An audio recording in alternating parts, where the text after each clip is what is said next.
Mis inicios. Bueno, mis inicios fueron en Londres. Yo estaba cursando lo que aquí vendría a ser industriales y los fines de semana hacía bolos con mis amigos. Y en uno de esos bolos se me acercó el manager de Ministry of Sound y me ofreció colaborar con ellos.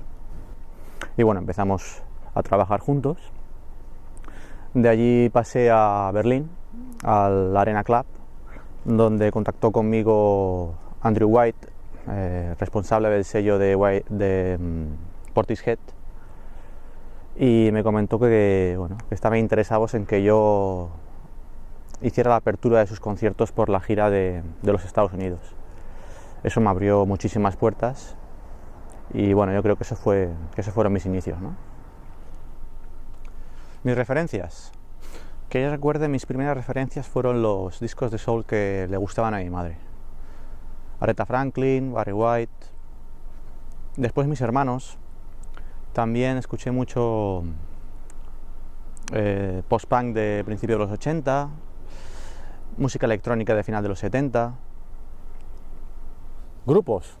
Bueno, grupos podría darte muchos. Por decirte alguno, Suicide o Kraftwerk.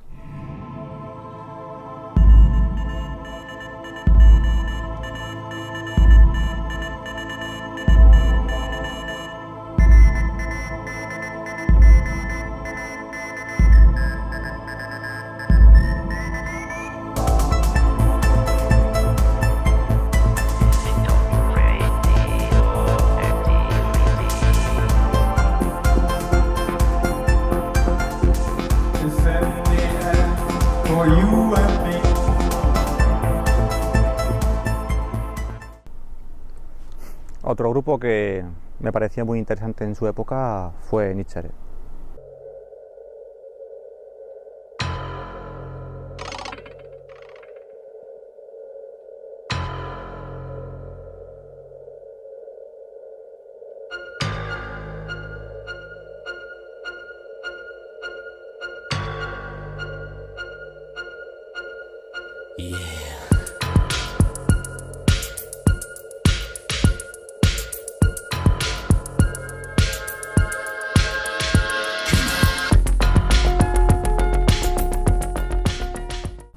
Bueno, ahora que llevo unos cuantos LPs, sí, quizás como tú comentabas, el primero, ¿no? Por el hecho de ser el primero, Periferia, pues tenía algo especial. Pero yo si me tuviera que quedar con uno, me quedaría con el último, ¿no? Ya que en este último hemos intentado innovar en el tema de creación musical. Hemos puesto como una especie de feedback con los fans, nos ha permitido trabajar más en consonancia con lo que ellos pedían. Y al final creo que nos ha salido un trabajo muy fresco, muy innovador.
Actualmente estamos inmersos en un World Tour y a pesar de que cada poco tiempo tienes que repetir el mismo show, yo siempre intento trasladar a mi equipo que cada actuación tiene que ser algo único.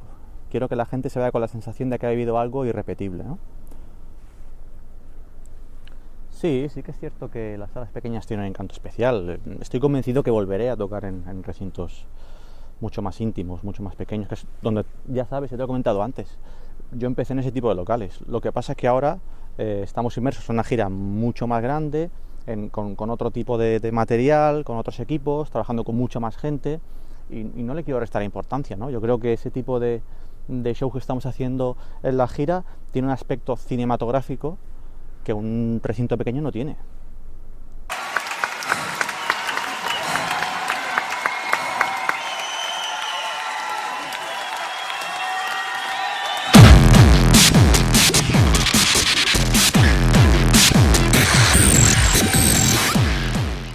Bueno, con el tema de las drogas creo que hay mucha hipocresía, ¿no? Todas las culturas tienen sus drogas, incluido la nuestra, y yo lo que no voy a hacer es utilizar el tópico de que yo nunca he utilizado drogas y demás, que también queda delante de los medios. Lo que sí que quiero dejar muy claro es que el incidente que salió a la luz por una determinada revista unos meses atrás sobre un altercado que hubo conmigo, drogas y un hotel en Tokio es rotundamente falso. Bueno, primero acabaremos la gira en la que estamos inmersos y después empezaremos un proyecto en el que trabajaré con Trent Reznor, que admiro muchísimo y como sabéis me une una gran amistad. Trabajaremos conjuntamente en la banda sonora de una película de Jarmusch, de la cual obviamente no puedo dar detalles, y después tengo pensado volver al estudio y trabajar en mis próximos proyectos.